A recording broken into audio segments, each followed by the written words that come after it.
Olá, queridos alunos, tudo bem? Eu sou a professora Anne, estamos aqui para mais um tópico de gestão e saúde. Essa é a parte 3 de estrutura organizacional e o serviço de enfermagem. Hoje nós conversaremos um pouquinho mais sobre a questão da departamentalização, tá? Os tipos de departamentalização. Então vamos lá. Existe a departamentalização por clientes. O que isso significa? O foco da organização aqui é nos clientes. É nele que vai se basear todo o organograma e toda a estrutura da empresa, ok? Um exemplo desse tipo de organização são as lojas de departamentos. A gente traz assim na apostila de vocês que deveriam ser chamadas de loja de departamentalização por clientes. Por quê? Nesse tipo de loja de departamento, tem a departamentalização, por exemplo, setor feminino, setor masculino, setor infantil, tem a parte de departamento da seção, por exemplo, de roupas íntimas, enfim, tem toda uma divisão dentro dessa estrutura de acordo com o tipo de cliente que vai acessar aquela instituição, aquela empresa, ok? As lojas de departamento separam seus organogramas de acordo com o público-alvo de cada setor. Existe um setor destinado a crianças, outro aos esportistas, aos homens, mais um para mulheres, etc. Então, essas empresas de departamento que a gente conhece por aí, que a gente vai e tem tudo quanto é tipo de coisa para todos os públicos, essas são lojas de departamentos. E geralmente a organização do trabalho dessas pessoas tem um grupo, uma equipe que trabalha só com a parte feminina. Então, eles vão deliberar, eles vão ter os gestores deles, vão fazer toda a estrutura organizacional deles ali. Assim como a parte de infantil, tem as pessoas que trabalham só na parte infantil e assim por diante, ok? Para a gente poder entender melhor, eu trouxe para vocês essa imagem. Então, vai ter a gerência, né, que vai ser responsável por toda a empresa, departamento infantil, feminino, masculino. As equipes que trabalham em cada uma dessas especializações, cada um desses setores. Departamento infantil vai ser classificado em meninas e meninos, mas ainda vai ser infantil.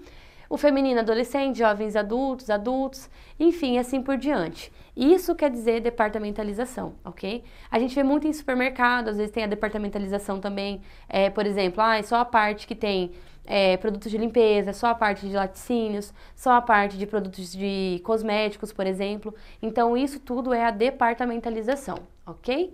Quais são as vantagens? Busca a satisfação do cliente. É muito mais fácil você chegar numa loja que tem todo tipo de público sendo atendido e você saber que ali naquela seção é a parte só para mulher. Então você vai conseguir achar tudo o que você precisa ali, assim como para o homem. Isso traz muita facilidade, por isso é uma vantagem. Maior relacionamento entre os empregados e chefes, trabalham para a organização de um todo. Então, geralmente, como os grupos são de acordo com cada estrutura, com cada delineamento, isso fica mais fácil a comunicação, porque todo mundo já entende, já conhece o que está acontecendo ali naquele setor, certo? Quais são as desvantagens? Funções importantes, como por exemplo, contabilidade e finanças, podem se tornar secundárias. As equipes elas não vão se preocupar tanto com essas questões gerenciais e de contabilidade e finanças. Pode ser que a empresa tenha que contratar um setor exclusivo para isso. Por isso é uma desvantagem esse quesito. O cliente é a razão da organização, o que pode deixar aspectos como lucro, produtividade e eficiência de lado. A empresa, geralmente, ela tem que trabalhar como um todo. Ela precisa, sim, visar o cliente, mas ela precisa visar a parte financeira, ela precisa visar a produtividade, o lucro, a eficiência. Então, em alguns momentos, pode ser que a departamentalização traga alguns malefícios para isso aqui. Por exemplo, às vezes a gente vai numa instituição, numa empresa que é de departamentos e você chega lá e encontra tudo o que você precisa. Quando você vai para o setor de pagamento ou para o setor de resolver algum problema financeiro, muitas vezes não tem uma estrutura boa para resolver aquilo ali naquele momento. E aí acaba gerando filas. Por isso que eles falam que nem sempre isso pode ser bom. Às vezes pode deixar alguns aspectos importantes de lado, certo? Departamentalização por produtos e serviços.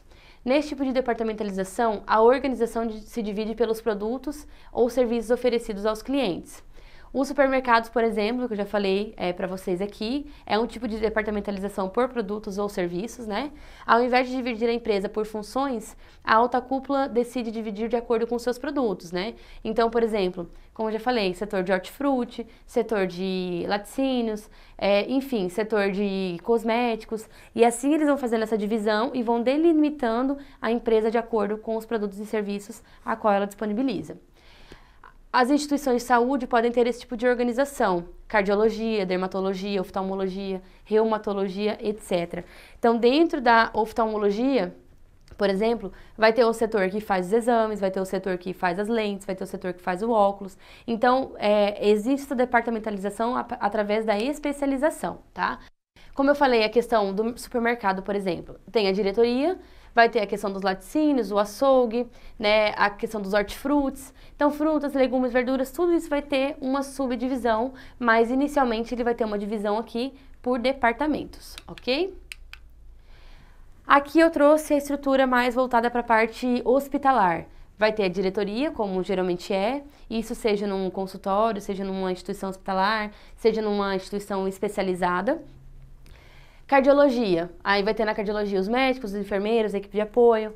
Na dermato, a mesma coisa. Na reumatologia, a mesma coisa. Então, vão ser subdivisões por especialização, ok? Quais são as vantagens desse tipo de departamentalização?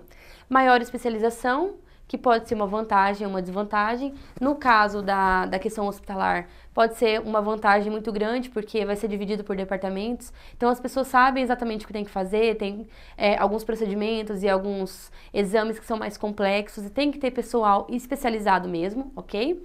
Melhor adaptação a ambientes instáveis. Isso aqui, porque em alguns momentos você precisa trocar, você precisa ter uma flexibilidade um pouco maior, porque você está no hortifruti, no setor, na parte de verduras, por exemplo, ou de frutas. Você pode mudar de setor a qualquer momento, então tem que ter essa flexibilização, ok? Facilidade para desenvolver novos produtos ou serviços, porque quando você tem essa questão mais especializada, você consegue inovar mais, porque você tem um conhecimento muito maior daquilo, você pesquisa muito mais sobre aquilo que você está fazendo. Facilita a flexibilidade entre os departamentos, como eu acabei de falar para vocês. Essa flexibilização entre uma coisa e outra, entre as subdivisões que existem em cada departamento, também facilita um pouco essa questão, ok? Como desvantagens, duplicação de recursos, né? Casos em que os profissionais podem atuar em diferentes serviços. Por quê? Por exemplo, tem o departamento de cosméticos. Aquela pessoa pode atuar em diversos pontos desse departamento sobre cosméticos, entendeu? Então, isso é uma duplicação de recursos, porque, além disso, alguns profissionais podem também atuar em outras áreas, porque elas são boas em outras áreas, mas elas acabam ficando restritas somente àquilo que elas estão fazendo naquele momento, e isso pode se tornar uma desvantagem, porque você limita o seu pessoal, você limita a capacidade de trabalho que aquelas pessoas têm.